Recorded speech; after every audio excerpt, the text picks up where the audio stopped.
Ria, I have something important to discuss with you. What is it? It's important. What time are you coming home tonight? I'm out now, so I don't think I'll be home until very late. Can we speak tomorrow? Where are you and what are you doing?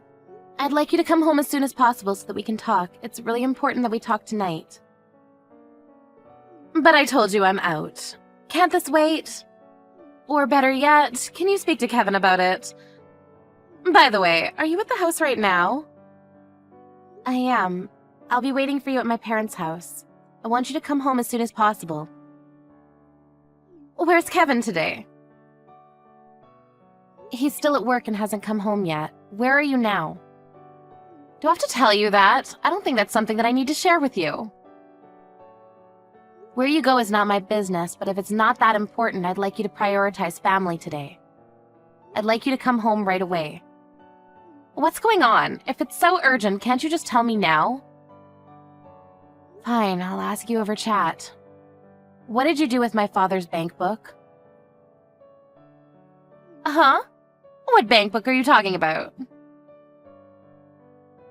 You know what I'm talking about, right? The fact that you're lying about it means that you're guilty.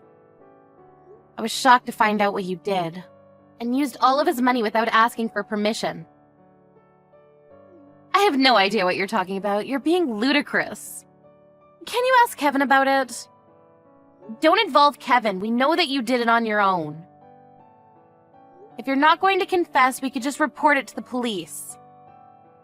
Is that a threat? Why are you making such a big deal about a lost bank book? Your father has gone senile and he probably lost his bank book. I'm sure of it. I'm sure he's not even looking for it. My father is not senile, and he also suspects that you took his bank book from him. You don't know that he's senile because you don't live with him. He's very forgetful these days. The issue is not whether my father is forgetful or not. We found the missing bank book in your room. What? Well, if you found it, what's the problem? The room also belongs to Kevin. I'm not the only one that uses that room. How could you go into our room without permission? That's an invasion of privacy. You're the one committing a crime here, not me. You don't seem to get it. My father called me to say that his bank book was missing, and then I spoke to Kevin about it. So you already spoke to Kevin then? If you already got in touch with him, why get in touch with me too?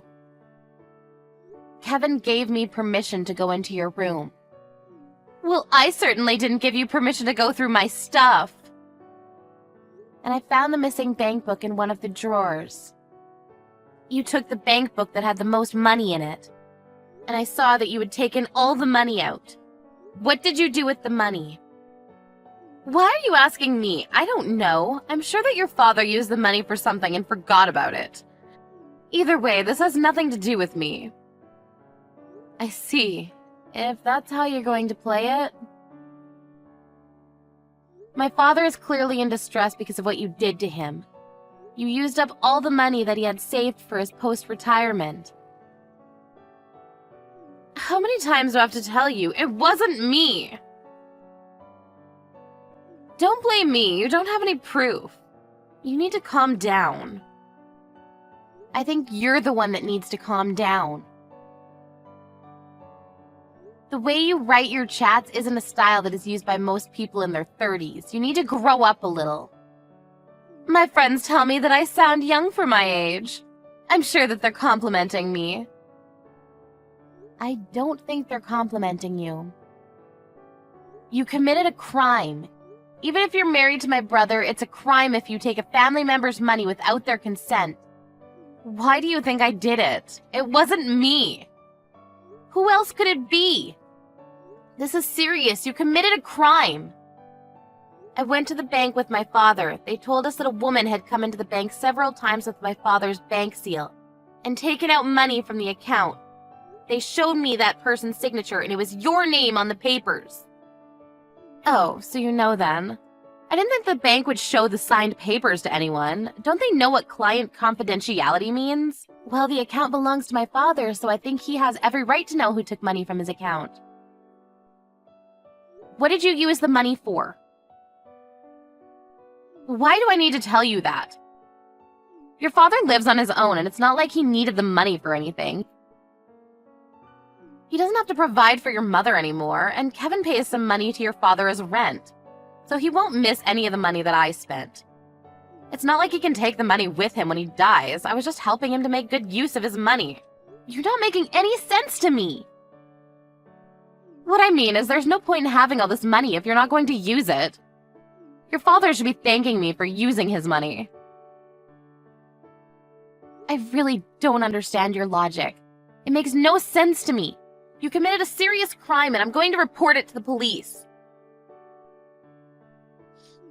But this is a family matter. Why do you need to bring the police into this? I live under the same roof as your father, so his things are mine and my things are his. It's okay to share because we're family. The police won't take this seriously. Considering the amount that you stole, this is a big deal. I think that it makes sense to involve the police because my father never agreed to give you his money. I've already spoken to Kevin about this. Well, I'm sure that Kevin can pay back your father from his salary. It's not a big deal. I don't work, so I can't pay back the money even if I wanted to. Is this a joke to you? Do you think that this is funny? Like I said earlier, I only spent the money because your father had no use for it. I did him a favor. I'm sure that if your father understands where I'm coming from, he'd want to thank me. So you have no remorse for what you did. You stole money and you have the nerve to say that you did something good? You're unbelievable, you know that? You're not listening to me. I've been listening, but you're not making any sense. And my father tells me that you're always out and never at the house.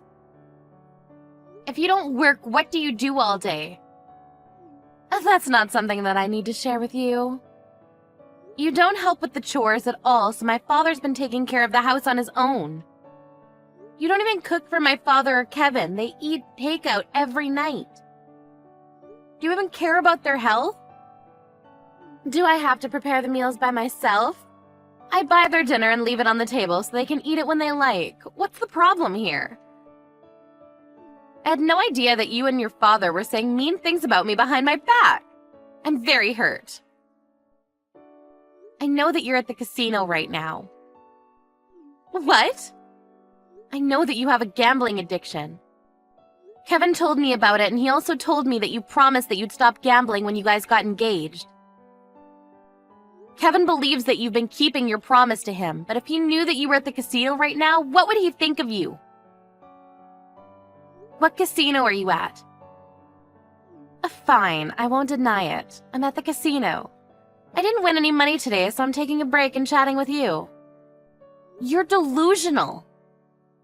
Kevin is also crazy for falling in love with you. You were his first serious girlfriend, so he didn't know any better. Kevin loves me for who I am. Kevin has agreed to take this matter to the police. I'm sure that Kevin will talk to you after he gets off work, but he wants to divorce you. So you should be prepared for that. Huh? A divorce? Kevin would never leave me. He loves me too much. I don't think that Kevin feels the same way. What? Kevin did love you very much, but when he found out that you stole his father's money, he was shocked to see the least.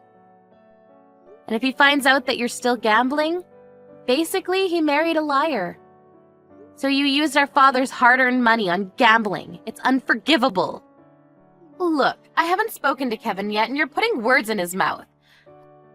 I'm going to clear the air with Kevin when I see him later. You can say what you want, but I won't believe a word that comes out of your mouth. Right back at you.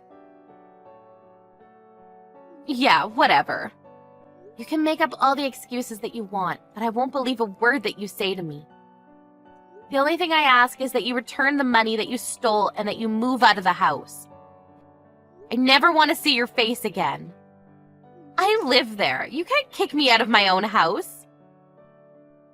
We can't let you back into the house. You might steal something. I'm going to stay with my father and Kevin tonight, so if you want to try to come home, I won't let you in. Why don't you sleep outside, you ungrateful bitch?